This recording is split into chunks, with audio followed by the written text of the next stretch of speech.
doctor Carlos Lamy, de la Cámara Civil y Comercial y de Familia de San Martín. He sido miembro de este colegio, del Consejo Directivo, presidente de varios años, miembro del Consejo. Actualmente soy presidente del Instituto de Estudios Judiciales del Consejo Departamental San Martín, que también organiza este curso conjuntamente con la asociación. Bien, agradezco a la asociación la invitación que me cursaron y a todos ustedes que se encuentran presentes o eventualmente lo mirarán en diferido al tema de esta charla. En primer lugar, bueno, el título de esto es un poco el avance de la materia recursiva, de la materia impugnaticia, respecto del procedimiento de lo civil y comercial y también de familia, porque existe una revisión con la modificación, con la actualización que surgió a partir de la unipersonalización de los tribunales de familia, juzgados, donde se remite todo lo recursivo al ámbito del Código de lo Procesal de Civil Comercial. Básicamente, en esta materia de recursos, es mi idea, siempre lo propongo así cuando he abordado la temática, de hacer previamente una suerte de cuadro general. O sea, ¿dónde nos encontramos ubicados? ¿En qué lugar estamos parados dentro del procedimiento en general? Les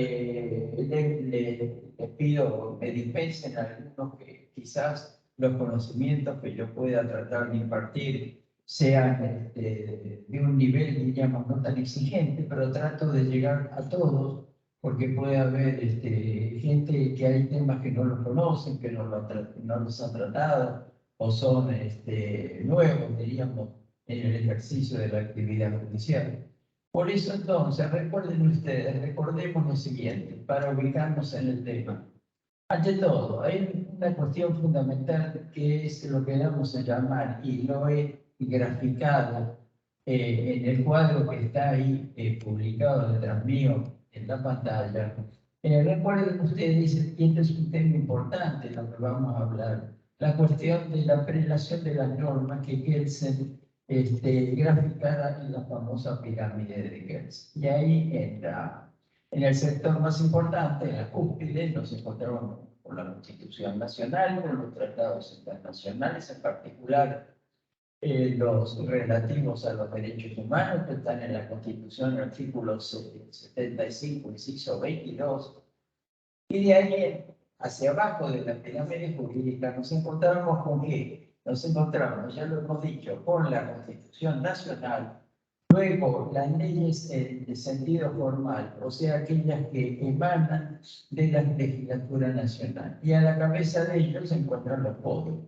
Recuerden ustedes, Civil Comercial Penal, de la minería y el Código de Trabajo y la Seguridad Social, que se encuentra en textos dispersos, en particular en la Ley de Contrato de Trabajo. Y ahí hacia abajo, entonces, nos encontramos con las leyes en sentido material. Recuerden ustedes que la actividad legislativa del Estado permite que otros órganos, que no es el Congreso Nacional o Provincial, dicten normas de conducta que implican realidad para la doctrina la existencia de leyes en sentido material. Entonces recuerden, leyes en sentido formal, las que provienen de las legislaturas. Leyes en sentido material son todas, y se suma a esto, los decretos de necesidad y urgencia, los estatutos, los reglamentos y toda disposición que emita el Estado. Bien, este recuerdo es de gran importancia para ubicarnos entonces a la jerarquía de las normas, y no se olviden que la Constitución Nacional establece en el artículo 5 que cada provincia dictará para sí una constitución bajo el sistema representativo republicano de gobierno que respete la Constitución Nacional, y a su vez le exige, le reclama que se tenga en consideración tres principios básicos, como son la educación primaria obligatoria, el régimen municipal y la organización del Poder Judicial. Y entonces ahí estamos recalando nosotros. La organización del Poder Judicial es una atribución, es una obligación, es un deber y es una facultad de las provincias, Por eso cada provincia la ha ido organizando como cree conveniente, como cree más provechoso de acuerdo a su idiosincrasia, a sus antecedentes, etcétera, etcétera. Entonces, la organización nuestra en la provincia, en cuanto a cómo se ha estructurado el Poder Judicial, emerge este artículo 5 de la Constitución Nacional, que manda que las provincias dicten su propia constitución y también manda a que organicen su administración de justicia. Y en esa procura, en esa idea, en esa intención, es que la provincia de Buenos Aires a través de la ley orgánica del Poder Judicial, como todas las otras provincias, ha estructurado la manera que cree conveniente que se tiene que estructurar el Poder Judicial. Entonces, código de procedimiento de factura de génesis provincial, ley orgánica del Poder Judicial también dictada por la legislatura de las provincias. En nuestro caso en particular, nos encontramos con la ley 5820. Bien, también tendremos que hacer alguna referencia a lo que sigue. Recuerden ustedes que el Estado tiene tres atribuciones, tres facultades, que son fundamentales. La actividad legislativa, la actividad ejecutiva o administrativa y la actividad jurisdiccional. Nos han enseñado desde el secundario que la actividad legislativa la tiene el Congreso, la ejecutiva o administrativa el presidente de la Nación y su ministro, jefe de gabinete, etc. Y la actividad judicial la tiene el Poder Judicial, o sea, la Corte y los organismos inferiores. ¿Esto es correcto? Sí, está bien, pero es una verdad media, porque ustedes saben que existen lo que se van a llamar zonas de interferencia. ¿Por qué? Porque cada uno de estos órganos a los cuales se hace alusión tienen algunas facultades de los otros órganos. Y entonces la actividad legislativa que ejerce el Congreso de la Nación o de las provincias es compartida en menos, pero en una buena cantidad de materia, con el Poder Ejecutivo, quien es colegislador y dicta los decretos, fueren o no de necesidad y urgencia, tiene facultades para enviar proyectos a la legislatura y también puede en principio promulgar las leyes, pero en esa misión que tiene, puede observarla, o sea, vetarla, y la ley entonces no va a ser tal mientras no sea promulgada por el Poder Ejecutivo. También el Poder Ejecutivo ejerce actividad administrativa o ejecutiva en su mayor cantidad, pero además de ello ejerce actividad judicial que yo le llamaría jurisdiccional. ¿Por qué? Porque el Poder Ejecutivo, si bien no es juez, puede resolver cuestiones, por ejemplo, en los tribunales fiscales, en los jueces de falta, todos los organismos de la administración pública tienen direcciones, tienen vías superiores donde resuelven conflictos de interés. Por ejemplo, si yo quiero inscribir a un hijo con un nombre en particular ante el registro civil, me puede denegar el jefe del registro civil esa inscripción por entender que no se adecua al Código Civil. Entonces yo puedo, de esa resolución que puede llegar a la dirección, diremos en La Plata y el Ministerio de Gobierno también, recurrir ante el Poder Judicial. O sea que toda actividad jurisdiccional que ejerce el Poder Ejecutivo o cualquier otro órgano siempre tiene un resorte ante el Poder Judicial, que es el que va a dar la última palabra. Pero eso no quita que digamos que el Poder Ejecutivo ejerce la función constitucional. También aquí hay otros órganos, un árbitro de fútbol ejerce actividad jurisdiccional, marca una infracción, cobra un penal. El tribunal, diríamos, de la AFA ejerce actividad jurisdiccional, los colegios de abogados, contadores, ingenieros tienen tribunales de disciplina donde ejercen actividad jurisdiccional. Entonces, la actividad jurisdiccional, si bien la ejerce básicamente el Poder Judicial, también es compartida por otros organismos y por otros órganos del Estado.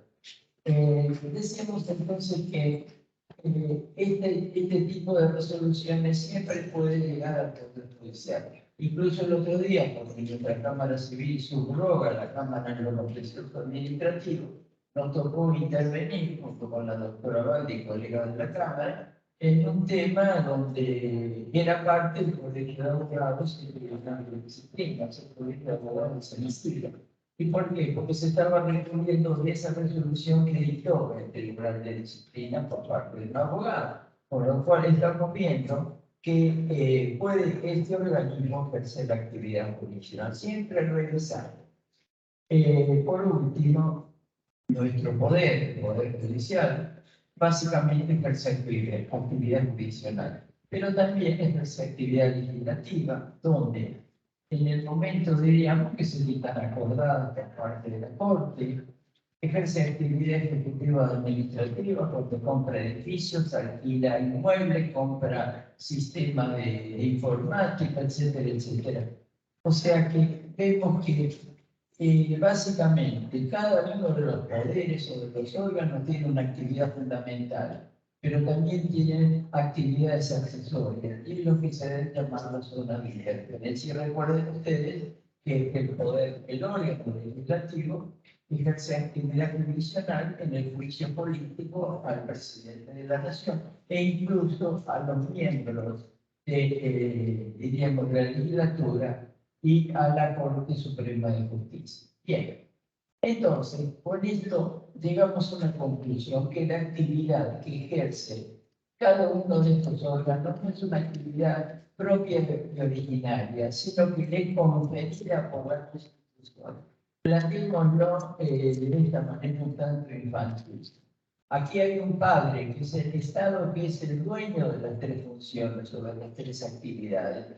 Y el Estado a esas tres actividades, legislativa, ejecutiva y jurisdiccional, las distribuye, las reparte, las asigna a los órganos del Estado. Bien. Esto es lo que vamos a llamar actividades o funciones y zonas de interferencia. Ahora vamos a pasar a otro tema que yo les he hecho llegar en otro, diríamos, en otro croquis, una especie de reseña muy elemental, pero una reseña de lo que es el proceso para que dentro de ese proceso tratemos de ubicar el tema de los recursos. Recuerden ustedes, acá con qué nos encontramos, con que el Poder Judicial ejerce actividad jurisdiccional y la comparte con los otros órganos en mínima parte. Bien. ¿Y de qué se trata esto de la actividad jurisdiccional? ¿Qué es la jurisdicción? Hay una vieja definición de Máximo Castro, donde decía que la jurisdicción es una atribución de los jueces para conocer, decidir y hacer ejecutar las resoluciones que dicten en los procesos en los cuales intervengan. ¿Está bien esta definición? Sí, pero se queda a mitad del camino. ¿Por qué? Porque nos está diciendo que es una atribución de los jueces. Y esto no es tan así, porque es una atribución del Estado.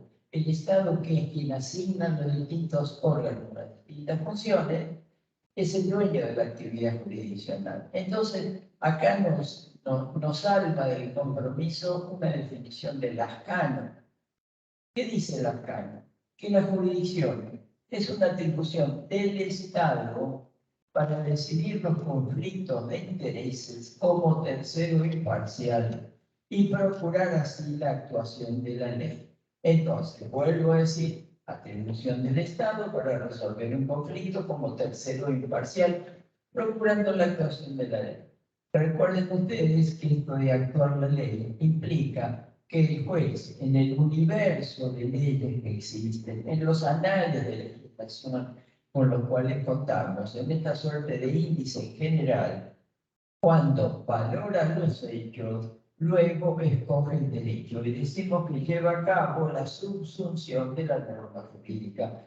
Es como que esa norma que está dormida a la espera de que se aplique, el juez le está diciendo tipo Lázaro, levántate y anda, y la toma y la lleva al caso particular. Y eso es actuar la ley. Entonces vuelvo a repetir, y perdonen que sea reiterativo, pero para que quede claro, según Lascano, la jurisdicción entonces es la atribución del Estado para resolver como tercero imparcial un conflicto y procurar la actuación de la ley. Bien, ahora nos viene otro tema, que es la competencia. La competencia trata de ordenar, de acomodar, de dirigir la jurisdicción. Algunos dicen que la competencia es limitativa de la jurisdicción, lo cual no es así. Y de nuevo echamos mano a la Cámara, quien nos dice que en realidad la competencia no es limitativa, sino atributiva de jurisdicción. Y es precisamente ese orden que procura determinar la focalización de los actos de jurisdicción. Ustedes saben que la jurisdicción, reitero, potestad de resolver conflictos, es propia de cualquier juez, es propia del más humilde juez de paz del lugar más recóndito de nuestro país, sea o no sea letrado o sea lego, y es propia también del juez de la corte. Todos los jueces tenemos por igual jurisdicción. Lo que sucede es que con una finalidad ordenadora, no limitativa, sino atributiva, el legislador, y en particular ya el legislador provincial, por eso he hablado del artículo 5 y de la ley orgánica y de los códigos procesales que son de neto origen, diríamos, provincial. Entonces, el legislador ha regulado esto a través de distintos tipos de competencias. Y si de competencias hablamos, entonces, podemos referir a la competencia territorial. ¿Qué es esto de la competencia territorial? Y que yo soy juez de la provincia de Buenos Aires y no soy de la provincia de Salta. Y a su vez, en la provincia de Buenos Aires estoy, diríamos que, limitado al departamento judicial de San Martín. Yo no soy juez de San Isidro de Bahía Blanca, ¿no es cierto? Esto sería mi competencia en materia territorial. ¿Qué otra asignación de competencia existe? La competencia en razón de la materia. O sea, yo soy juez en lo civil, comercial y en segunda instancia lo somos también en materia de familia, pero no soy juez penal, no soy juez laboral, no soy juez contencioso administrativo. Eso es competencia en razón, ya lo saben ustedes, pero quiero refrescarlo para ubicarlo. Eso es competencia en razón de la materia. Y por último, y aquí es como que aterrizo nuestra temática, tiene la competencia en razón del grado. Y ahí entonces también las leyes orgánicas establecen que se puede ser juez de primera instancia, juez de segunda instancia o juez de instancias ulteriores. Ustedes saben que un conflicto ingresa en el juzgado de primera instancia, si existe un agravio pasa a la Cámara y eventualmente si hay una lesión, si hay un agravio de trascendencia e importancia, podrá habilitarse un recurso extraordinario a la Corte Provincial de la provincia que fuere y a todo evento de la Corte Nacional. Pero ya ustedes lo conocen y lo saben, de que es como que el embudo se va achicando. ¿Por qué? Porque no es fácil, no es sencillo, no es habitual poder llegar a la Corte, no solo de la provincia, sino con mucha razón a la Corte Nacional, porque tiene que haber un motivo, diríamos que grave, y prestar tributo a una serie de requisitos. Recuerden ustedes que exista una materia recurrible ante la Corte, que se trate de un monto mínimo, que se cumpla el plazo de 10 días que la ley establece para interponer el recurso, que se pague un depósito, incluso en el ámbito laboral, tiene que el empleador depositar el monto de la condena como en garantía para poder ir a la corte. Bueno, hay una serie de requisitos. Y ni que hablemos si queremos de la corte de provincia ir a la corte de nación, ¿cierto? Ya este agravio tiene que ser muy superior y los motivos mucho más fundados. Y ya que está aquí a cuento, porque quizá después me olvide, fíjense que antiguamente, y esto en los primeros años que yo ingresé al Poder Judicial y a la Cámara, en los últimos 50 años de antigüedad en el Poder Judicial, cuando yo era empleado de la Cámara y luego secretario, había dos recursos contra la sentencia de Cámara. Me podía ir a la Corte, que más o menos lo dije, pero también me podía ir a la Corte, perdón, a la Corte de Provincia, pero también podía ir a la Corte de Nación. O sea, había dos vías. Yo podía ir, diríamos, a la capital federal directamente, o podía ir a La Plata, a la Corte de Provincia, y luego, contra la sentencia de la Corte de Provincia, irme a la Nación. O sea, había dos caminos, pero la Corte estaba tapada de casos. El camino directo era cuando había existido un agravio federal y una sentencia arbitraria por parte de la Cámara, y la Corte dictó sentencias en el caso Estrada y Bayo, determinando que no, que para ir a la capital, para ir a la Corte Nacional, hay que dar una vuelta, diríamos que por la Corte de la Provincia. Bien, entonces estamos con el tema de jurisdicción, ya dijimos de qué se trata la jurisdicción, la atribución del Estado de resolver un conflicto como tercero imparcial procurándose la actuación de la ley, y hemos hecho alusión a lo que son las distintas competencias, en razón de territorio, en razón de la materia, en razón del grado. Y hay otra cuestión que aprovechemos para decirla ahora. La apelación o los recursos de apelación pueden ser ordinarios o extraordinarios. ¿Y esto en qué difiere? ¿En qué cambia? En lo siguiente. El juez de primera instancia, ustedes saben que analiza los hechos, la prueba que existe en la causa, analiza los hechos y aplica el derecho. Entonces, el juez de primera instancia es juez de hechos y derecho.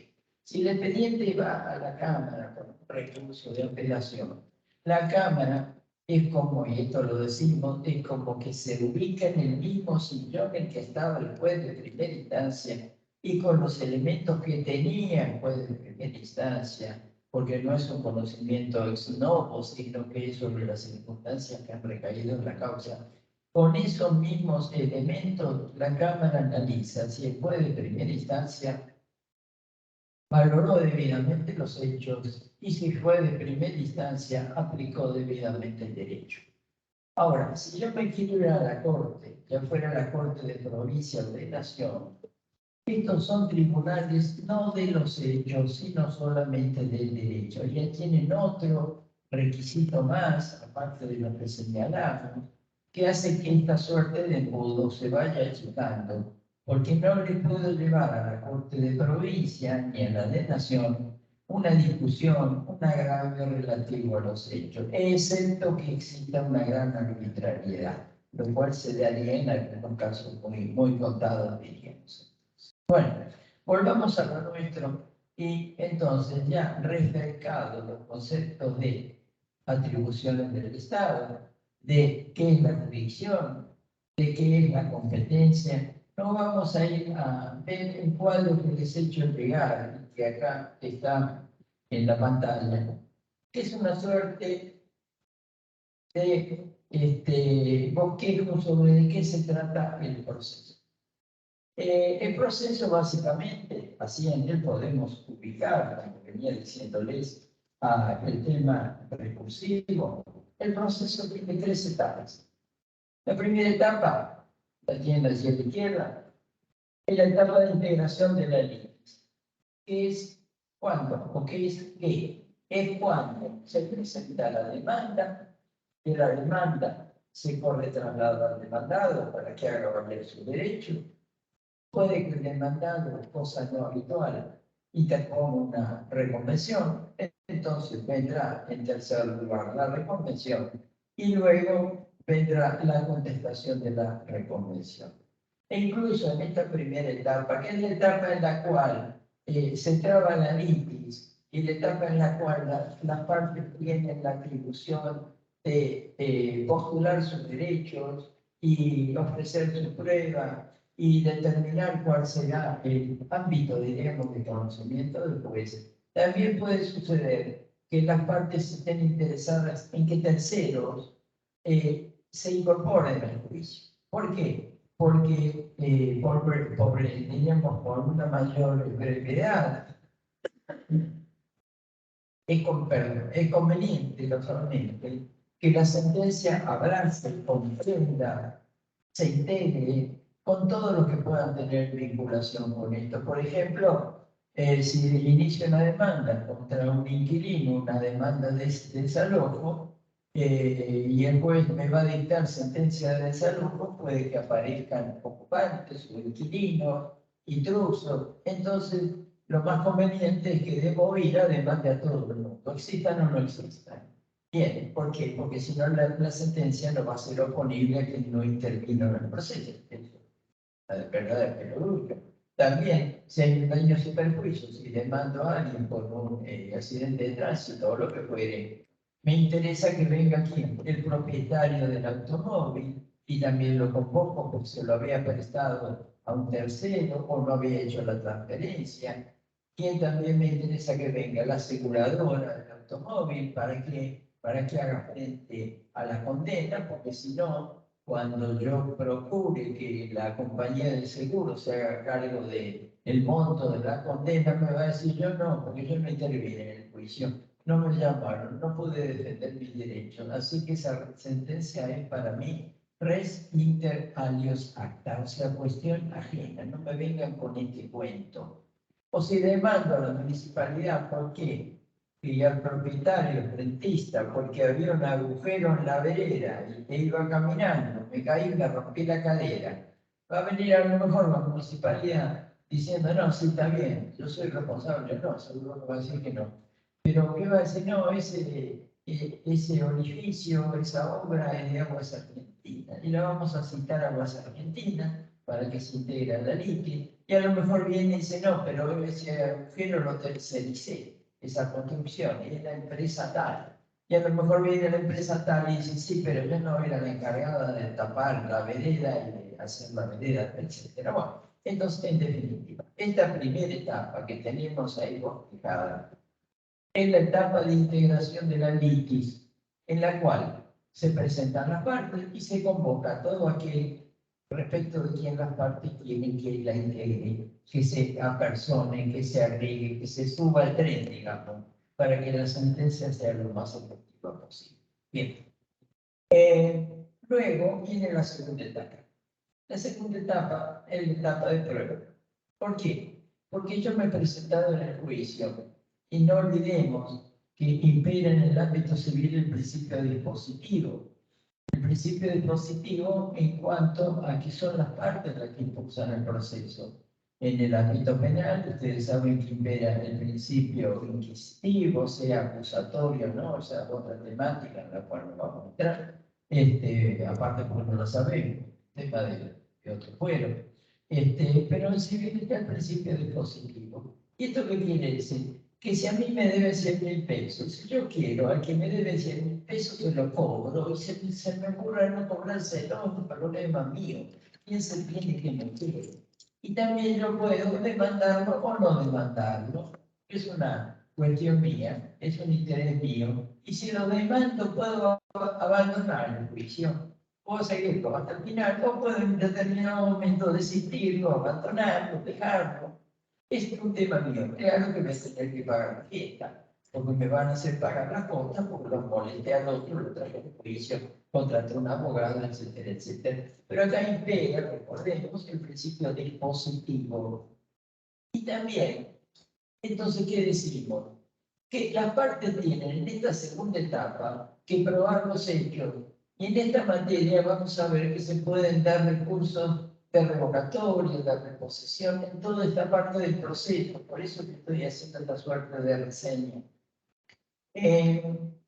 Decimos algo que por ahí podrá sonar raro, y que en el ámbito, diríamos, privado, civil, comercial, laboral, familia, etcétera, contención, no es obligación probar, pero sí probar para vencer. Yo no estoy obligado a probar, si quiero no pruebo nada, pero perdí el pleito.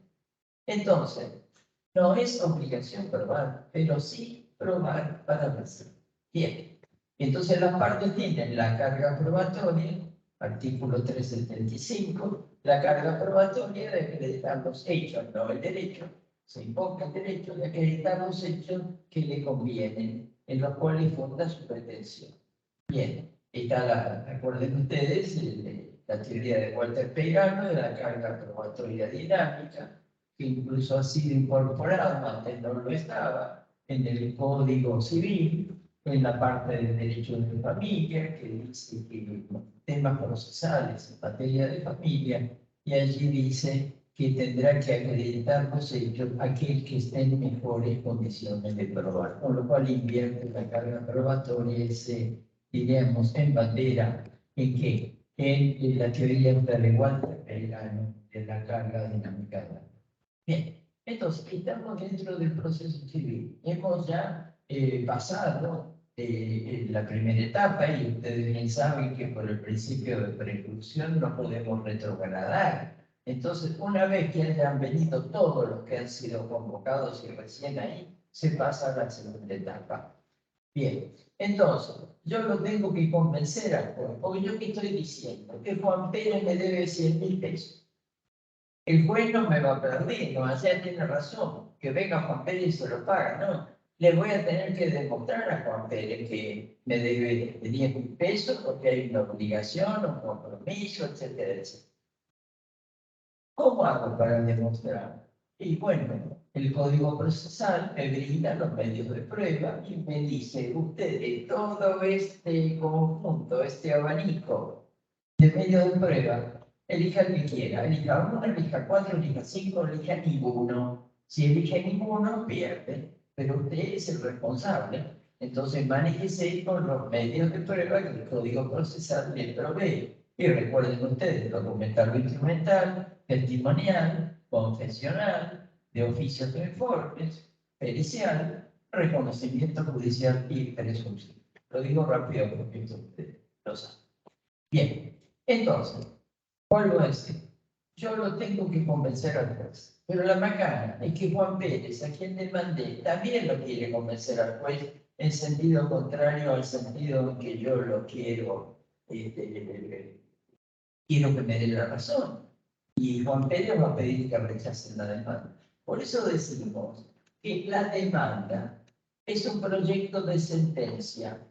Esto quiere decir que yo representé la demanda, que aduje la existencia de hechos y que los tengo que probar. Estoy procurando y tratando que ese Juan me acompañe y que diga lo mismo que digo yo. La macana es que Juan Pérez, demandado, va a venir con la misma pretensión y va a querer que el juez lo acompañe a él y que diga lo mismo que él dice y está diciendo que no me debe nada, o que me debía y que me pagó, o que no es el quien me debe, o que prescribió la acción, lo que puede. Bien, por eso decimos entonces que la demanda es un proyecto de sentencia que las partes le hacen llegar al juez, procurando que los acompañe, que los suscriban. Yo voy con mi proyecto de sentencia y se lo pongo teóricamente sobre el escritorio del juez, le pido, señor juez, y el otro va a decir conmigo.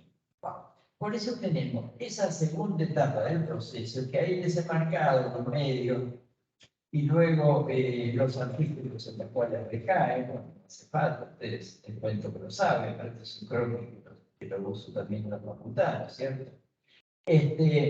Y ahí entonces esto concluye con la valoración de la prueba y pasamos a cerrar una etapa probatoria e invocar nuevamente el principio de preclusión procesal, un poco como que hable ahora o calle para siempre. Entonces las partes debieron acreditar en esta segunda etapa la procedencia de sus pretensiones. Y llegamos a la tercera, que ustedes lo saben, es la etapa de sentencia, ¿no es cierto? Que se le llama sentencia definitiva, aunque en realidad puede estar todavía no consentida, puede estar recurrida, pero la doctrina le llama sentencia definitiva. ¿Por qué? Porque es la que pone fin al pleito. Pero ojo, va a ir a la Cámara, sí, sí, pero ya se cerró el paquete, diríamos, en el ámbito de la instancia originaria. ¿Qué más puede haber fuera de este cuadro que les he dicho? Puede haber actuaciones previas a la iniciación de la demanda, y esto recuerden ustedes que son la prueba anticipada, las medidas cautelares anticipadas, con una caducidad del derecho si las inician en un lapso que la ley marca, y la diligencia preliminar, que me da la posibilidad a mí iniciar el pleito efectivamente, o sea, con certeza. ¿Por qué? Porque el lote que yo tengo ¿qué resultó? Que hay gente que se metió. Pasó por mi lote y veo intruso. Entonces lo voy a demandar, porque fui y me sacaron corriendo. Y le pregunté quiénes eran y no me dieron datos. Entonces me presentó al juez y dijo que le dio un mandamiento de contratación para que se identifique a esas personas que están metidas ahí en mi lote. Y de acuerdo a esto, se ha empezado una reivindicación, etc. También en esa actividad previa a la demanda, a la interposición de demanda o conjuntamente con la interposición de demanda, nos encontramos con la actividad procesal que puede, y el código lo establece, puede tener una cuestión recursiva y de revisación de las resoluciones que. Y en la otra punta del proceso, o sea, en la otra punta del cuadro, nos encontramos con la sentencia que se dicta poniendo fin al pleito, vuelvo a decir, sujeto a la condición que no se recurra, y nos encontramos entonces, y ahí los he situado en este cuadro que les he mandado, nos encontramos con los recursos. Y los recursos los enumeré allí: revocatoria, aclaratoria, apelación, queja, inaplicabilidad. Estos son los extraordinarios.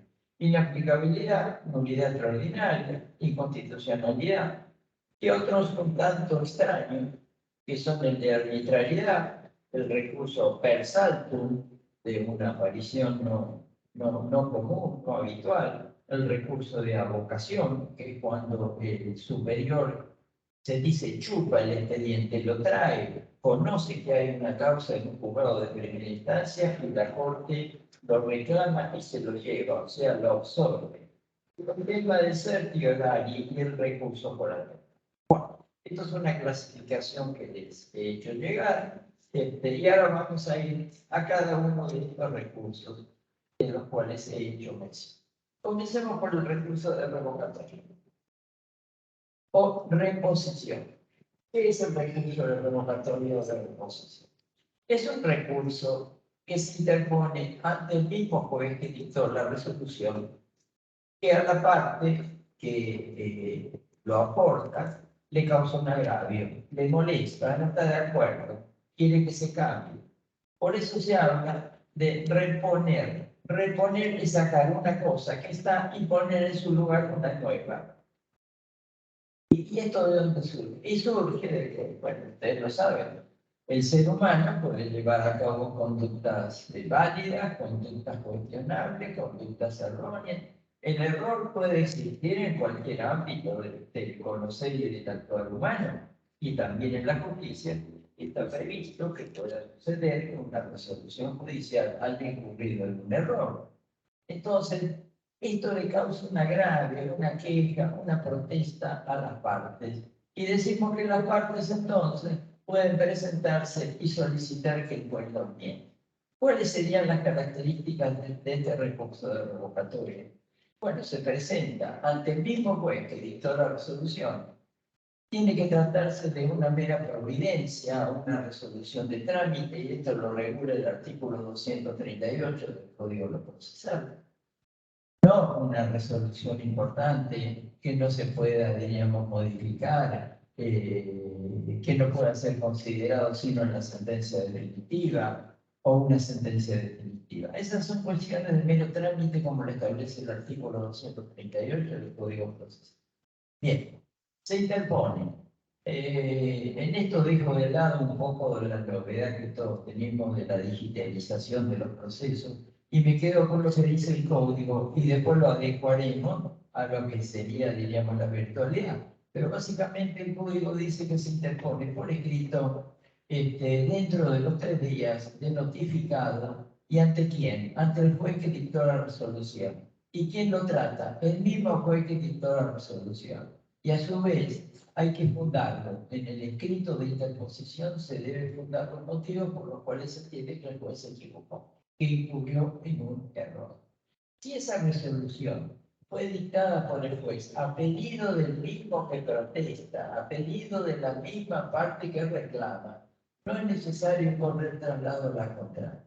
O si fue dictada de oficio, tampoco es necesario correr traslado a la contraria. Pero si la resolución fue dictada consecuencia un pedido de la contraria, es como que el principio de adquisición del derecho de propiedad obra en su favor. Entonces hay que correrle traslado antes de resolver este reitero pedido de revocación. En todo caso, si el juez luego cambia lo que resolvió y hace lugar a la revocatoria o reposición, podrá plantearse por la otra parte, que es la que no pidió reposición, un recurso de apelación contra la nueva resolución, porque ahora le pasa a causar agravio a ella porque le cambiaron el arco, digamos, le cambiaron el panorama. Bien, lo que se resuelva en la reposición, dice el código, causa ejecutoria. ¿Y esto qué quiere decir? Que queda ya firme, salvo que se acompañe de la apelación en subsidio. Entonces, interpongo revocatoria con la apelación en subsidio, y si el juez me rechaza la revocatoria, puedo ir a la Cámara, si es que la materia es recurrible, es revisable por vía del recurso de apelación, ¿no es cierto? Incluso ya lo saben, de que como se interponen los 3 días y la apelación en los 5, si yo llego tarde e interpongo, olvidémonos del plazo de gracia, porque nos va a confundir. Entonces, si en lugar de interponer revocatoria en los 3, interpongo en el cuarto o en el quinto, habiendo apelación subsidiaria, el juez debe rechazar la revocatoria por extemporánea, por tardía, y conceder la apelación. Bien. Además de esto, existe un recurso de reposición que se le llama recurso anómalo, que es que las partes pueden pedir respecto de lo que resolvió el secretario que lo revoque, que lo reponga el juez. Ustedes saben que el secretario en el código, y esto yo lo decía porque fui secretario de Cámara 8 años, el secretario del código parece un secretario con poca actividad, un secretario holgazán, decía yo, otra cosa que puede sonar antipática, pero la realidad no es esta, porque el código no dice que el secretario agrega partidas, agrega escritos, corre traslado de liquidaciones, emite, digamos, testimonio. Esto sí que lo hace, como no lo va a hacer, pero hace muchas otras cosas más, como proyectar distintas resoluciones que no están en el código, y más de una vez desde el Colegio de Magistrados hemos postulado que esto tendría que blanquearse y en realidad colocar en el código todas estas atribuciones. Claro que también ahí ha venido la otra de decir, bueno, pero tendrían que jerarquizar la función, lo cual por supuesto que lo compartimos, pero pasa a ser una valla. Pero fíjense, en Capital, el código procesal que se reformó en una reforma de la cual nadie se hizo cargo. ¿Qué quiero decir con esto? De buenas a primeras, el legislador en Cava, en Nación, no en Cava, en Nación, cambió el código procesal hace unos años, que incluso suprimió el trámite sumario, y aquí nosotros tenemos ordinario 319, sumario 320, sumarísimo 321, y Capital se suprimió el sumario y todo quedó ordinario y sumarísimo. ¿Y quién fue? Y nadie sabe, nadie se hace cargo. Fue muy criticado esto. Ustedes saben que los triunfos tienen muchos padrinos, muchos padres, pero las derrotas no son hijas de nadie. Bueno, ahí tienen un caso así. Y esa reforma, entonces, ¿qué hizo? Amplió las funciones, las atribuciones del secretario. El secretario incluso puede firmar mandamientos, cosa que no sucede en provincia. Ustedes saben que los oficios dentro de la propiedad, si es de trago de embargo, lo firma el secretario, si es levantamiento, por lo menos un viejo, pero lo firma el juez. En cambio, en Nación, volvemos a decir, se le ha dado muchas mayores atribuciones al secretario y también se ha delegado hacia abajo en una suerte de jefe de despacho, que hasta puede no ser letrado, que una suerte de prosecretario, analoguémoslo por el auxiliar de la que también tiene otras funciones que son más o menos las que tenía antes el secretario. Entonces, allá funciona el mismo recurso de revocatoria. Se le puede pedir al juez en el término del 3 días que reponga lo que resolvió el secretario con una disposición. También en Cámara, pero con limitaciones, existe una suerte de recurso de reposición. ¿Pero de qué? De las resoluciones que dicte el presidente en el trámite del proceso por ante el tribunal. Entonces, en los traslados, en las resoluciones que firma el presidente de Cámara, puede suceder que eso me cause agravio, presentó un escrito pidiendo que la totalidad de la sala de los miembros del tribunal lo resuelva y determine cuál sería, diríamos, lo que se entiende como apropiado. Y también en la Corte, o sea, la regulación de las actividades en la Corte, artículo 290, dice que las resoluciones dictadas por la Corte en la sustanciación, no dice por el presidente de la Corte, dice por dictadas en la sustanciación y luego dice por la Corte, serán revisables de nuevo por la Corte. O sea que lo que la Corte primero dice, después lo puede revisar. Bien, esto en cuanto al recurso de reposición, donde también existen algunos recursos de reposición, el acordado 228 del funcionamiento del organismo de contralores, de la actividad de los peritos, que si el jefe del órgano de contralor no hiciera lugar a una inscripción, como también si no hiciera lugar una licencia que alguien ha solicitado, o sea, un perito, se puede ir ante la Cámara por vía de un recurso, diríamos, de revisión de lo resuelto, como decíamos recién, por el jefe del organismo de control. Bien, en cambio, si hay remoción del perito decretada por el juez, eso es susceptible del recurso de apelación. Ya esto sería otro tema. Bien, a su vez, vamos a ver que existe el recurso, decíamos, de apelación a subsidio, y no se corrió traslado, porque los fundamentos de la reposición sirven para la apelación al subsidio. Si no se corrió traslado a la contraparte de los fundamentos de la reposición, una vez que el juez resuelve, se le debe correr traslado, si se concede la apelación a la contraria, para que entonces vaya el expediente sustanciado en Cámara, porque no fue quizás menester que se lo hiciera en el expediente. ¿Qué otro recurso existe en este nivel de primera instancia, que nace y termina en primera instancia, básicamente, el recurso de aclaración? Hay quienes entienden que no es un recurso, sino que el recurso de aclaratoria es un pedido de que el juez revise, simplemente reponga algo que resolvió. Pero ¿qué sucede? Que acá viene a cuento un tema, y es que por vía de aclaratoria no se puede reformar una resolución. Entonces la aclaratoria tiende a que se casualmente aclare, se haga diáfano algún concepto oscuro, algún error. Yo pues me equivoqué con la fecha de la sentencia, me equivoqué con el número, diríamos, de aporte a la caja cuando reguló el horario, el letrado iba a tener problemas cuando le liberen el giro, o me olvidé de algo, por ejemplo, que no puse en la parte dispositiva lo relativo a las costas, que sí lo puse en la parte troncal. Recuerden ustedes, y esto es un orden que uno tiene desde antaño, que la sentencia tiene sus vistos, resultando, considerando y fallo. Entonces, en lo considerando, yo dije las cosas tal cosa, y me olvidé de ponerlo en el fallo. Bueno, es un caso típico de que corresponde un recurso de aclaración. Pero lo que sí tenemos que señalar, y en esto es pareja la doctrina de la jurisprudencia, que un recurso de aclaratoria nunca puede encubrir una revocatoria, o sea, entrar por la ventana lo que no entra.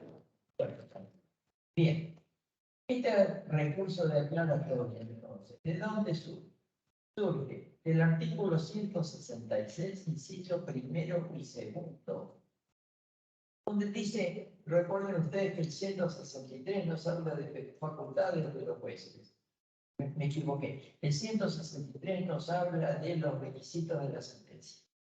Y el 166 dice que después de pronunciada la sentencia corresponde al juez tales atribuciones, puede llevar a cabo tales actos.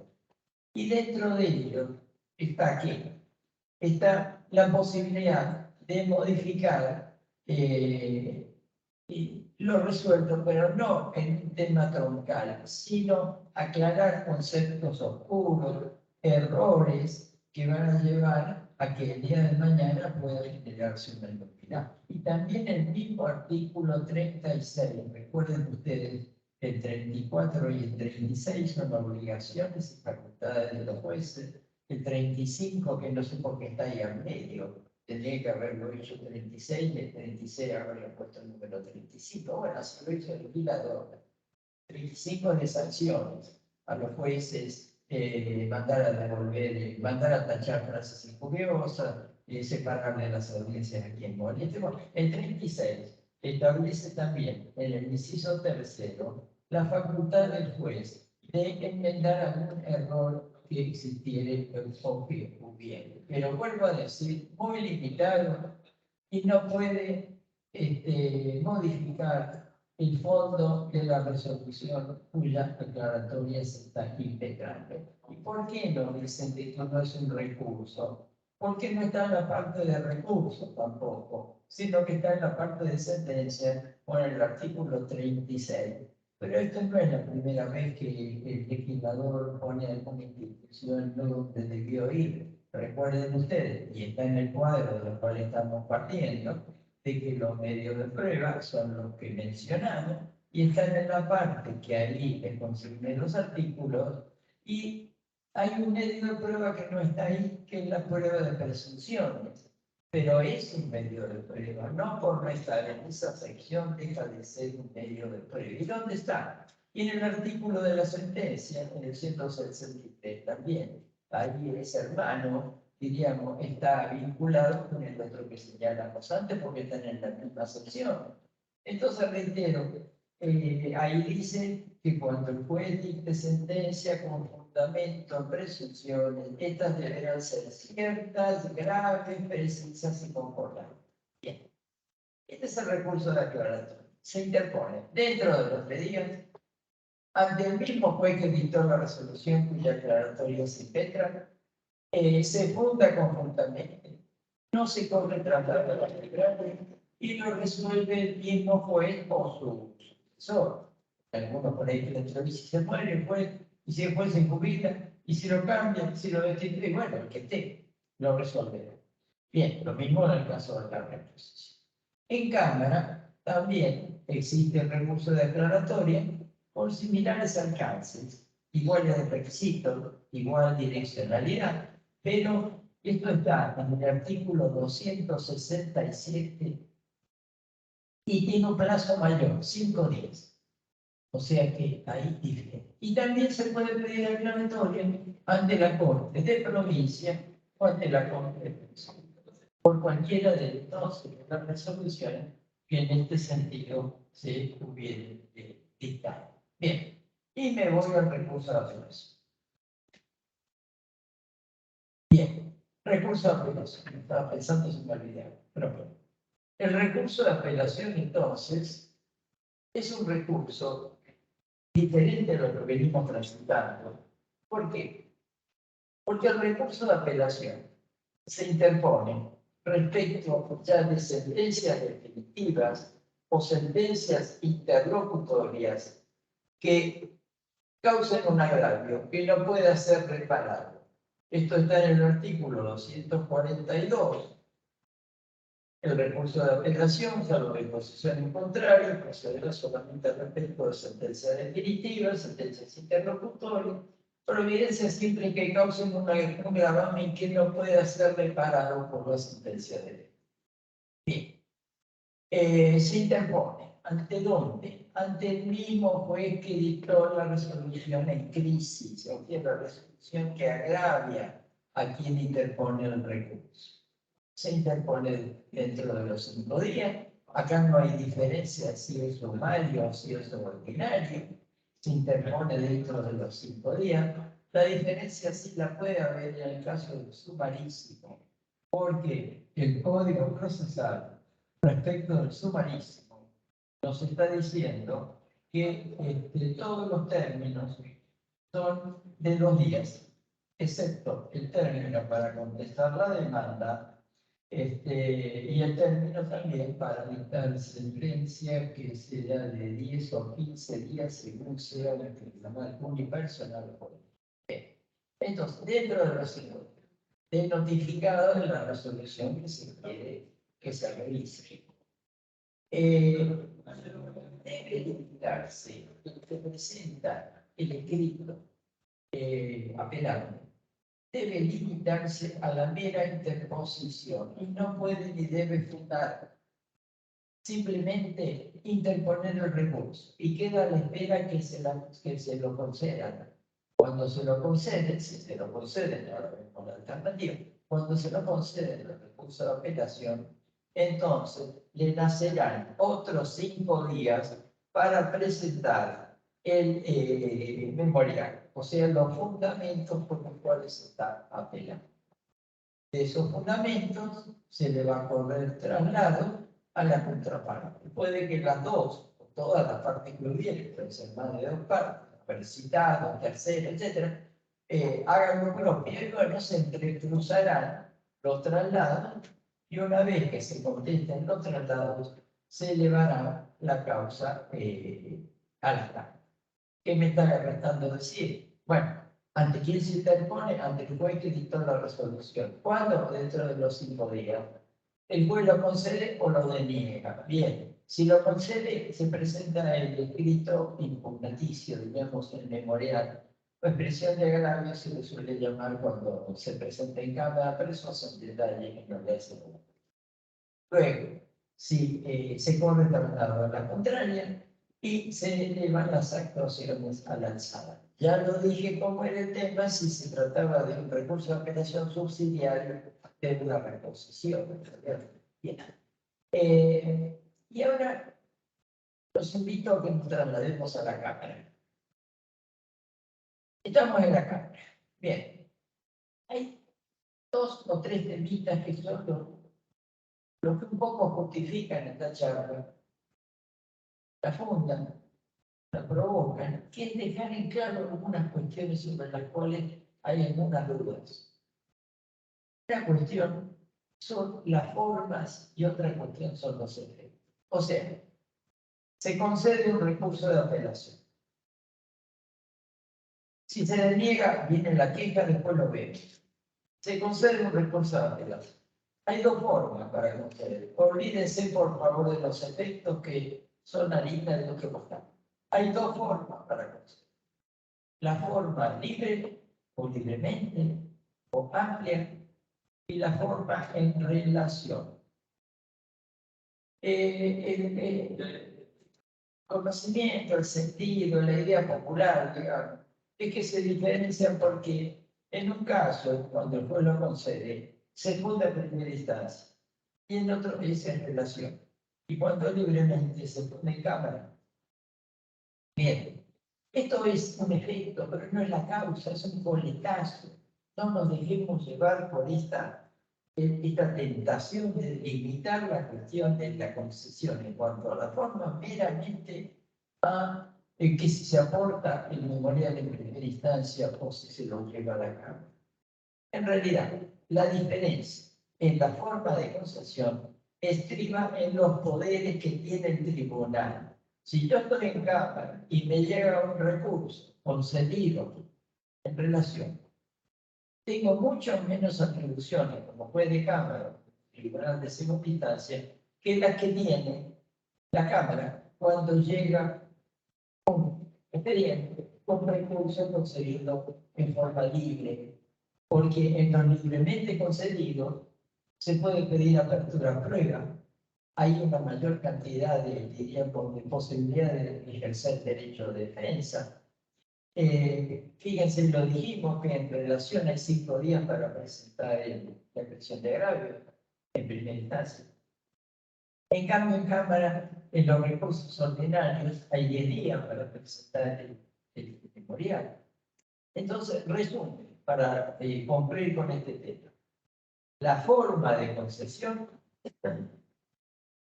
La forma de concesión implica las atribuciones que tiene el tribunal para entender. Y decimos aparte que da mayor plazo, mayores atribuciones para que las partes puedan pedir reapertura a prueba o incluso tienen un plazo mayor del que venimos diciendo. Sobre la interposición de recursos de apelación, la doctrina, por ahí, es un tema muy, no digo chiquito, pero un tema muy focalizado. ¿Qué pasa si se muere el que quiera apelar o el agraviado? O sea, quien tiene que llevar el expediente de la Cámara se muere. Y bueno, ¿qué pasa? Se suspenden las actuaciones a la búsqueda de los herederos. Pero ahora viene otro interrogante. ¿Qué pasa si se muere el mandatario? Bueno, se aplican los mismos principios de notificable de inmediato, diríamos, a quien tiene el interés procesal. Pero ¿qué sucede? Si fallecida la parte, el mandatario no recurre. El Código Civil, en el artículo 1333 dice que el mandatario debe llevar a cabo los trámites urgentes e imprescindibles y le hace cargar una responsabilidad, lo cual quedaría sentida esta duda que nos trae reiterativamente la doctrina. Bien, entonces, si el expediente fue concedido libremente, llegado los autos a la Cámara, se dicta una resolución de autos en secretaría a los efectos de cumplir con la carga que marca el 254, 255, o sea, presentar la expresión de agravio o memorial, como le quieran ver. Fíjense una cosa, que acá hay que tener cuidado, porque a las partes le nacen tres plazos. El plazo para presentar el memorial, el plazo para recusar a los jueces, que es 5 días, y el plazo también para pedir reapertura a prueba en cámara. Saben que se puede pedir reapertura a prueba en cámara en tres circunstancias. Si existe una denegatoria de prueba de primera instancia injusta, si hay documentos nuevos que antes no se nos pudo aportar porque no estaban en poder de las partes. Yo me entero que hay un instrumento, por ejemplo, un testamento. Había un testamento que no sabía. Yo no tenía idea y apareció después. Eso sería documentación que no se encontraba en poder de las partes, pero ojo, no, si yo sabía que la tenía el escribano y no la procuré, cuando la tuve que procurar, o sea, cuando presenté la demanda o la contestación de demanda, después no puedo ir a Cámara a pedir que se agregue esa documentación y se reformule y se abra una Cámara, porque esto sostengámoslo, la segunda instancia no es una segunda primera instancia, no vuelve a finalizarse todo. No vuelve, diríamos, no es volver a vivir, y el que no activó por el principio de positivo los resortes a su cargo y se olvidó y fue indolente y se dejó estar, no tiene una segunda oportunidad en Cámara, sino que es para los casos en donde no se tuvo acceso a esa información. Y el otro tema es el hecho nuevo. Cuando sucede algo que no había sucedido al tiempo en que tenía que haberlo postulado en primera instancia. Una vez tuvimos un caso porque es muy contado en Cámara, pedido de la apertura prueba, y también no es muy, diríamos, común que se conceda porque no se reúnen los requisitos.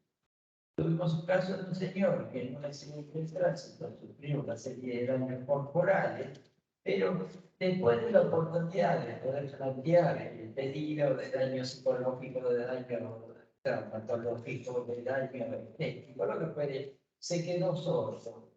Y los médicos particulares dijeron que la sordera era la consecuencia de ese accidente. Entonces pidió en Cámara que se hiciera una pericia, no sé, fonoaudiología o como se llame, por un hecho nuevo. Bueno, se le hizo el básico. Bien.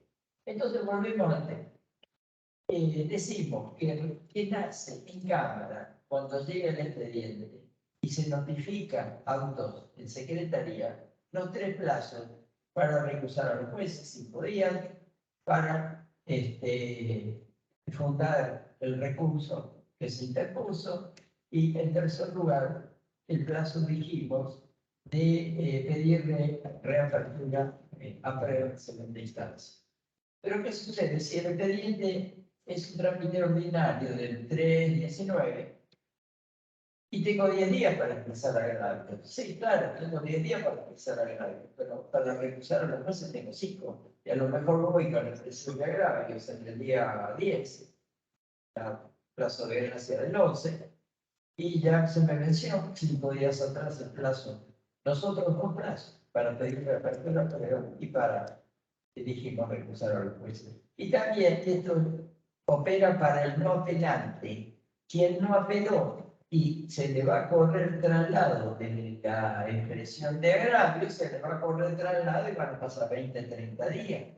No puede venir ahí a recusar a los jueces porque ese derecho lo tiene dentro de los 5 días que sabe que el expediente se encuentra en cámara y quiénes van a ser los jueces que van a entender su asunto. Está en tela de juicio, yo particularmente no soy remiso en aceptarla, que si puede pedir apertura, prueba quién, no me lo. ¿Cuándo la tendría que pedir en ese caso? Y la tendría que pedir los 5 días, no cuando contesta la memoria.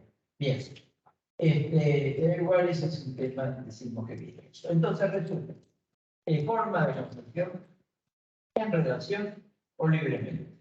En relación, el tribunal tiene menos poderes y no se puede reabrir a prueba en cámara en los recursos concedidos en relación. Que hay un problema con el juicio ejecutivo. Recuerden que el juicio ejecutivo se concede el recurso en relación. ¿Por qué? Porque tiene teóricamente, hipotéticamente, hasta yo diría utópicamente, la posibilidad de que le hiciera un juicio ordinario, entonces no sería una sentencia definitiva. Y como se concede en relación, no se puede pedir reapertura a prueba. ¿Qué es lo que yo sostengo en ese caso? Que esto es palo porque bogas y palo porque no bogas. O sea, no puede, diríamos que pedir reapertura a prueba por el 377, que dice que sí, y recurrir a la resolución de prueba que se dice en el proceso. Y después cuando va a cámara a pedir reapertura a prueba, dice no, es en relación. Yo lo que sugiero es que en todo caso se conceda el recurso con efecto diferido para el momento de la sentencia. Pero esto es un invento de la doctrina y de la jurisprudencia de algunos. No estoy de acuerdo con eso, pero bueno, dejémoslo. Esto es el tema de la forma. Vuelvo a repetir, soy reiterativo, tiene que ver, marca, determina los poderes del tribunal. Punto, dejémoslo votado. Y antes que me olvide, se le puede pedir al juez de primera instancia que modifique por vía de una reposición la forma en que concedió el recurso. Y también se puede pedir en cámara por las atribuciones del tribunal, se puede pedir que la cámara modifique la forma de concesión del recurso. Y nos vamos a otro tema que es los efectos, y acá patinamos, acá es donde se nos muestran las dudas. ¿Por qué? Porque los autores, y Rocha, y varios Moreno, y varios más, están en contra de que se haya introducido la terminología efecto de control. Yo lo voy a explicar de otra forma, para que quede más claro. No sé si les es conveniente así, pero bueno, también los otros autores me han parecido. Para mí los efectos serían 4. No 2 o 3, 4. O sea, se concede un recurso. ¿Con qué efecto? Suspensivo y no suspensivo. Ahí tienen 2. ¿Qué quiere decir? Que concedido que fue el recurso ante la Cámara, se suspende, se congela la sentencia, no se le ejecuta. Eso sería efecto, diríamos que suspensivo. Y no suspensivo sería que se apela, pero esto no suspende la ejecución de la sentencia. El otro tema, tratamiento inmediato y tratamiento diferido. Tratamiento inmediato, ¿qué quiere decir? Que la Cámara que va a conocer el tema, lo conoce ya, no un día de esto, ya. se eleva el expediente para que la Cámara entienda. Y eso sería tratamiento inmediato. Y tratamiento diferido sería cuando se posterga en el tiempo el tratamiento que va a hacer la Cámara para más adelante, por lo común, para el momento en que el expediente suba a la Cámara para analizar la sentencia definitiva. Bien, entonces vuelvo a repasar. Efecto suspensivo, se suspenden las actuaciones. Efecto no suspensivo, las actuaciones o la sentencia se cumple. Y otra cosa, me voy a otro lado, efecto de tratamiento inmediato y efecto de tratamiento diferente. ¿Dónde surge la duda y de dónde se ha inventado esta terminología del efecto devolutivo? En realidad el efecto devolutivo o la terminología devolutivo viene de que se parte de la base de un concepto diríamos, de la monarquía, de que el dueño de la jurisdicción era el príncipe, era el superior, era el rey, era, diríamos, el monarca, y se la prestaba al de primera instancia, se la delegaba, pero después la retomaba. Entonces, se puede decir que el efecto devolutivo implica que se le devuelve a la Cámara, que es la dueña de la jurisdicción, que se la prestó al juez de primera instancia, se le devuelve ese conocimiento de la causa. Y de ahí vienen los efectos devolutivo. Como de la forma en relación de dónde viene, de que el secretario antes tenía que ir ante el monarca a relatarle, a resumirle las actuaciones, de relatar, por esa relación, forma de relacionamiento, como quedó dicho lo del efecto de... ¿Y por qué surge esto? Porque se proponen algunas causas que se apela, sí, pero que la Cámara lo trate ya, pero que lo trate ya, pero que se aplique, que se ejecute. Y es imposible, como si el expediente no tiene el don de la bilocación, o sea, no puede estar acá y allá. Incluso esto sería el don de la ubicuidad. Estoy en cámara y estoy en casa. Entonces, ¿qué es lo que se inventó? ¿Qué es lo que se creó? ¿Qué es lo que la imaginación nos permitió avanzar? En lo siguiente, se hace un expediente paralelo. Yo diría se lo clona. Al expediente principal lo clonamos, hacemos un gemelo, un muleto, dirían en las carreras de Fórmula 1. Entonces, eso posibilita que la Cámara conozca ya, sin dilación, pero también posibilita que con el expediente paralelo se puede ejecutar la resolución sin esperar a que la Cámara resuelva, con efecto que luego bueno, se verá. ¿Y cuándo se da esto? A lo cual se le llama efecto devolutivo del artículo 250 del Código Procesal. El efecto devolutivo entonces marca que, interpuesto el recurso, el juez indicará las piezas que hay que fotocopiar. Entonces, encarga del litigante que presenta el recurso llevar a cabo la instrumentación de esas copias, hacer ese expediente boleto o gemelo, para que se pueda ejecutar la resolución en primera instancia, sin esperar entonces a que la Cámara resuelva. ¿Y en qué caso? Nos habla el legislador del efecto. Y nos habla, por ejemplo, en el caso de los alimentos. No dice efecto devolutivo. Dice que la sentencia que condena al pago de alimentos, que puede ser provisorio o definitivo, esa sentencia se ejecutará igual. Y si se apela, se ejecuta igual. Y se manda el expediente a la Cámara y se sacan fotocopias para ejecutar la sentencia, o al revés, depende de las circunstancias. Se mandan fotocopias a la Cámara y se mantienen las actuaciones en primera instancia. Bien, ese es un caso del efecto devolutivo. ¿Cuándo más? En las medidas cautelares. En la medida cautelar, ustedes saben que se dicta in audita pars. El cautelado, aquel a quien se le trae un embargo o una inhibición, no sabe, no conoce, no se enteró, teóricamente al menos. Por eso que se abre un incidente de medidas cautelares en primera instancia, Y acá hay algo que a veces metemos la pata en primera instancia. Yo soy después de estar 6 años, todo el día. Sabemos dejar en el expediente una nota. Él se abrió incidente de medidas cautelares. Entonces, fíjense que viene el demandado, pide el expediente y se encuentra con esa nota que dice que abrió incidente de medidas cautelares, se acabó el inhabilitar. O a lo mejor algunos optan por una más original de decir, él se abrió incidente. ¿Incidente de qué va a ser demandado? Entonces lo vamos a estar, diríamos, alertando de que hay un pedido de medida cautelar. Bueno, resumen, en el caso de las medidas cautelares, también decimos entonces que se puede dar, se da, en realidad se da, la alternativa de que se lleven a cabo la ejecución de la medida, aunque ésta se apele. ¿En qué otros casos?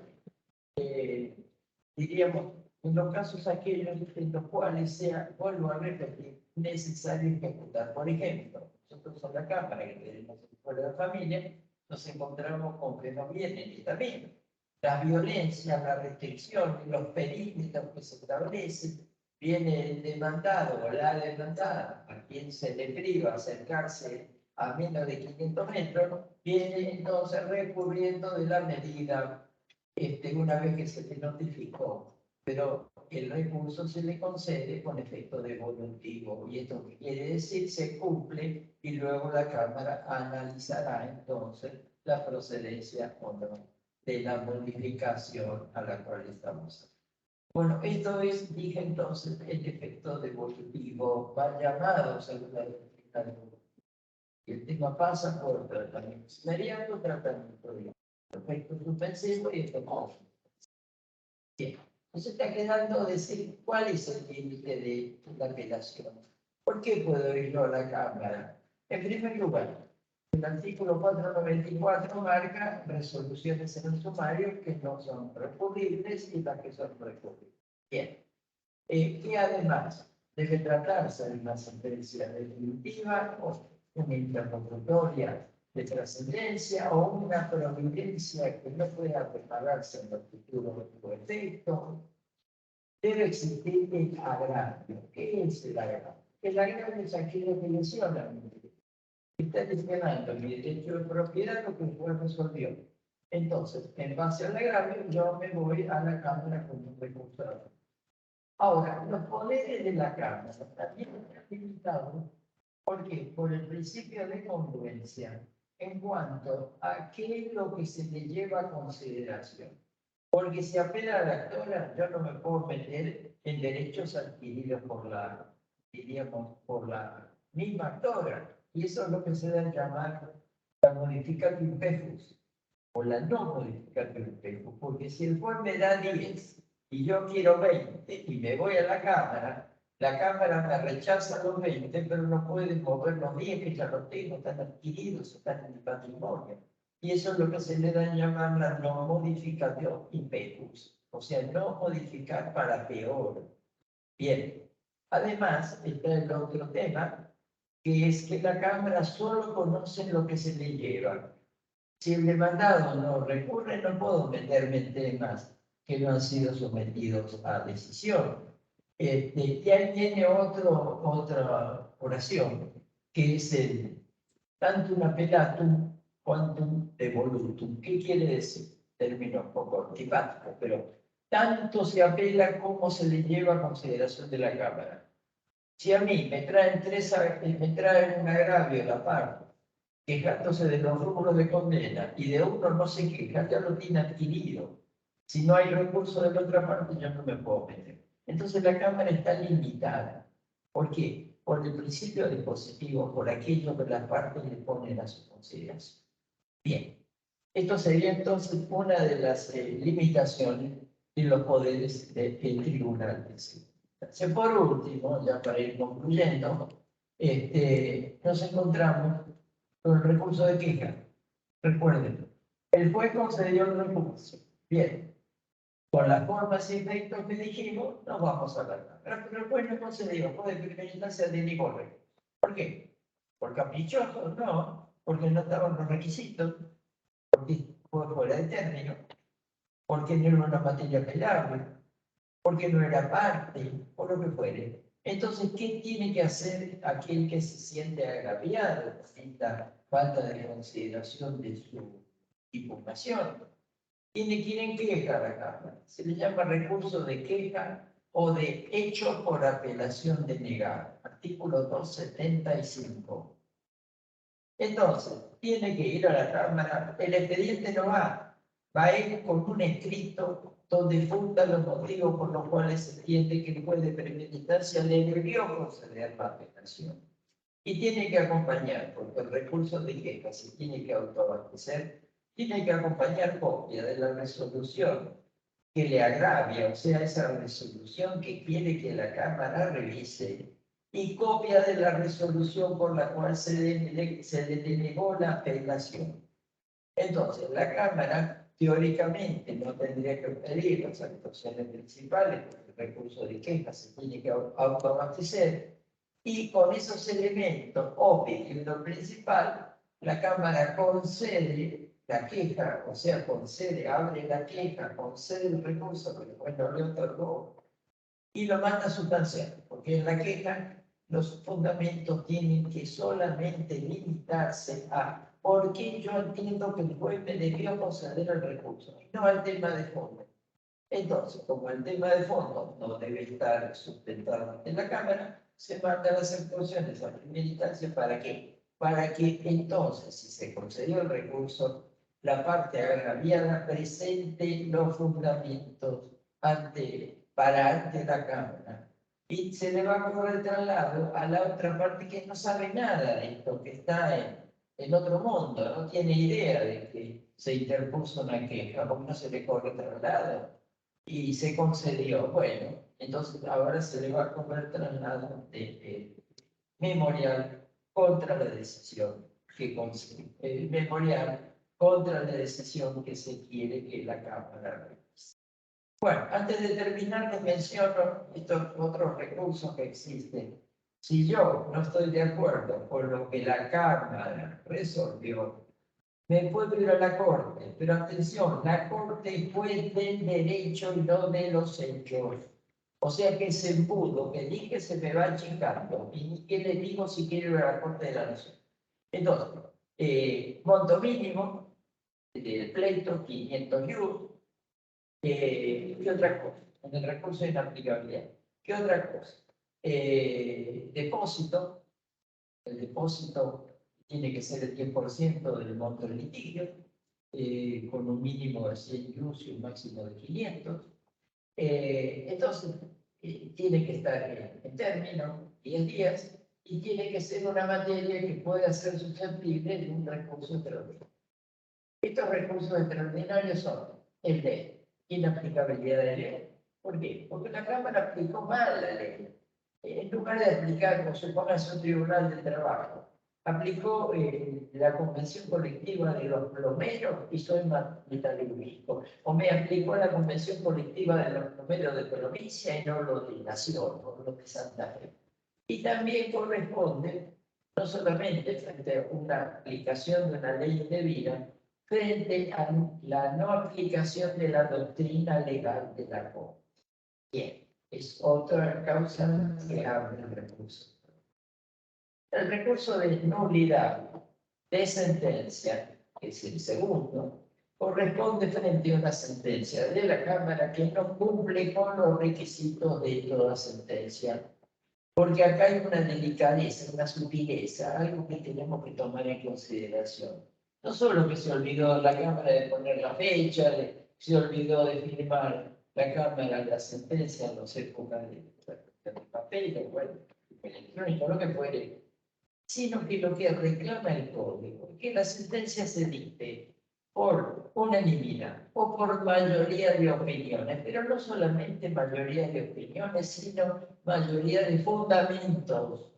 Supónganse, y doy un ejemplo de penal que es más sencillo. El juez A dice que hay que condenar al imputado. El juez B dice que hay que absolverlo. Y el juez C dice que hay que condenarlo. Bueno, tenemos 2-1. Gana que se lo condena, sí. Pero el juez A pide que se condene a 10 años y el juez C pide que se condene a 15. Entonces no hay mayoría, esa sentencia es nula. O hay que buscar un cuarto juez que venga y logre la mayoría de dos jueces que opinen igual y por los mismos fundamentos. Los mismos en civil.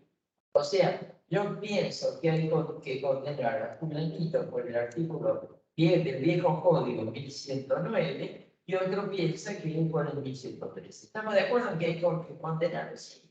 ¿Estamos de acuerdo en los montos? Sí, pero no estamos de acuerdo en la norma legal que aplicamos. Por eso sería una sentencia.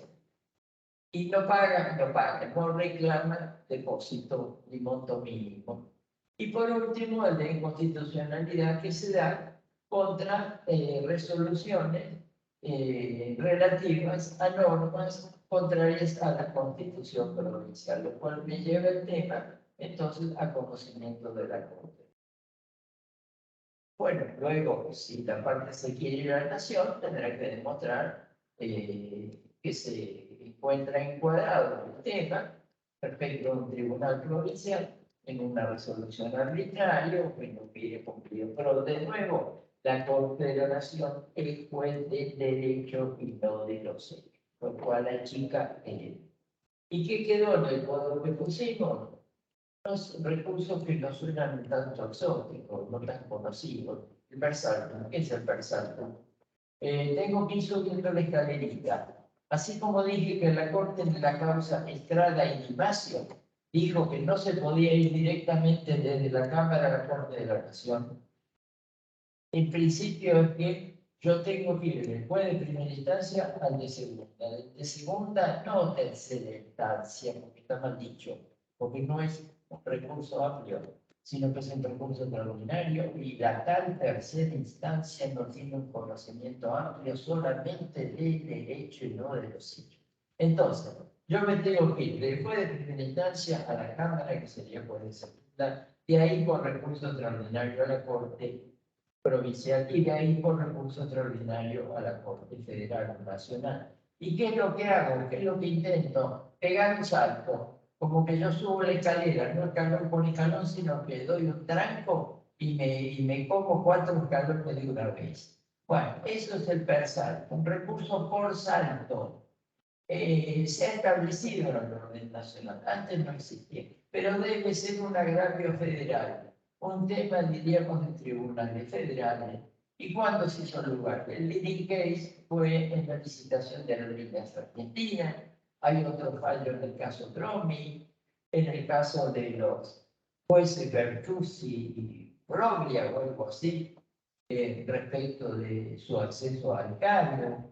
Recuerden ustedes que la mujer de Nene, en el caso que desgraciadamente su hijo, el helicóptero tocó contra unos cables de alta tensión y se mató, entendió, ella hizo la denuncia de que había sido un homicidio y que no era, diríamos, un hecho incausado y que había un delito, y quiso llevar el tema al juzgado federal directamente a la Corte de la Nación, se lo denegaron. Entonces, tenemos todo un catálogo, que acá lo tengo, todos los casos, pero no los voy a leer, donde la Corte de la Nación hizo lugar y parejamente en otros no hizo lugar a el recurso de defensa, todo. El que quedaría es el de avocación. El de avocación es cuando desde arriba la Corte dice, venga tal caso, incluso a veces cuando no se ha dictado sentencia. Y esto de primera instancia. Y esto estaría en caso de un gran agravio constitucional que también tramita por otra institución que es el certiorario, declaración de certeza. Bueno, con esto termino. He analizado todos los recursos, he tratado de ubicárselos y perdónenme si he hecho un relato, no digo niño, infantil, de cosas que ustedes saben, pero he tratado de encuadrar la temática de los recursos y de las vías de impugnación de la sentencia en lo que es el proceso y recordar conceptos quizás sabidos, pero que siempre viene a bien tenerlos a mano. Les agradezco la atención. No sé si hay alguna pregunta. No, doctor. Bueno, los saludo y a disposición de ustedes.